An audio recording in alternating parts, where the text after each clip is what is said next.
Praise the lord. మీ అందరికి దేవుడిపేట వందనంలో. మరి నేను సిటీలో ఎంటర్ అయినా, అదోన్లో ఎంటర్ అయినా, కొద్దిగా వేరే పని మీద ఇచ్చాను.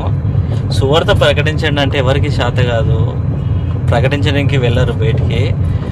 ఒక వీడియో చూపిస్తాను చూడండి. ఒక ముసలాయన ఒక ఏది వెహికల్ చూడండి ఎలా ఉందో, అది పశువులు అవి వేసుకుపోయే వెహికల్ అనుకుంటా, అదేది బొలోరో వెహికల్.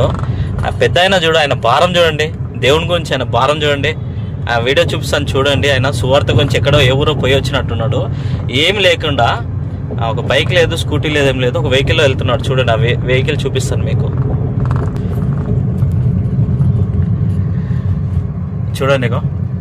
బొలోరో వెహికల్లో ఆయన పాపం వెళ్తా ఉన్నాడు, వెనక కూర్చున్నాడు, వెనక నిలబడ్డాడు చూడు, కూర్చొని కూడా కూర్చోలేదు.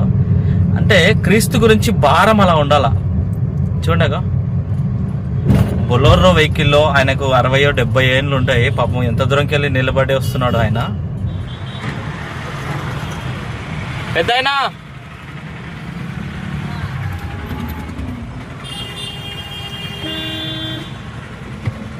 పెద్దాయనా, పెద్దాయనా, నేను సువార్త ప్రకటిస్తాను. నేను మీరు ఇప్పుడు ఎక్కడ వెళ్ళాలి? ఎమ్గన్నూరు వెళ్ళాలా? ఎక్కడ దిగుతావు చెప్పి. ఇప్పుడు నేను ఇక్కడ ప్రస్తుతానికి ఇక్కడే వెళ్తాను, ఆదూరులోనే ఉంటాను నేను. మిమ్మల్ని చాలా దూరం నుంచి చూస్తూ ఉన్నా, ఇక్కడ మన బ్రిడ్జి కాడ నుంచి చూస్తున్నా. ఇది రాయచూరు పోయేటప్పుడు బ్రిడ్జి ఉంది కదా, అక్కడ నుంచి చూస్తున్నాను నేను. మీరు పాపం బొలోరో వెహికల్ వెనక నిలబడి వస్తా ఉన్నారు. నాకు ప్రైజ్ లాడగో. దేవుని సువార్త గురించి, అదే విధంగా సువార్త ప్రకటించాలంటే మనం ఆలోచిస్తూ ఉంటాం.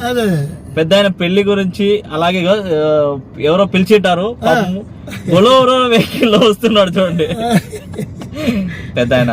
ఇప్పుడు కాదు, ఇక్కడ వెళ్తున్నావు, అక్కడ దిగి ఎక్కడ వెళ్తావు మరి? బస్ కి వచ్చి ఇక్కడ బస్ స్టాండ్ లో దిగొచ్చు కదా. అట్లా పోతున్నాడు మరి. ఎట్లా బస్ కి వెళ్తావా? మరి బస్ స్టాండ్ లో తిప్పేస్తాను. తిన్నావా? టిఫిన్ చేసావా? తిన్నా. ఓకే. ఎక్కడ మీరు సేవ చేసేది? ఎక్కడ సేవ చేసేది? ఇక్కడే సంతకూరులో.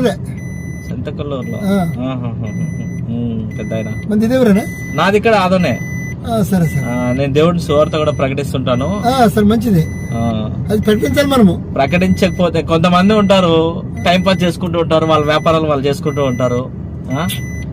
అది పెద్ద తప్పు. మన పని చేస్తూ దేని వాక్యం నాకు నాకు చదువు కూడా లేదు. నేను బైబిల్ మాత్రం చదువుతాను నేను. ఓకే. నాకు చదువు లేదు, 0. కాకపోయినా సువార్త ఖచ్చితంగా ప్రకటిస్తాను. కనబడిన వాళ్ళకి మాత్రం మొత్తానికి వదలలేను, అందరికి.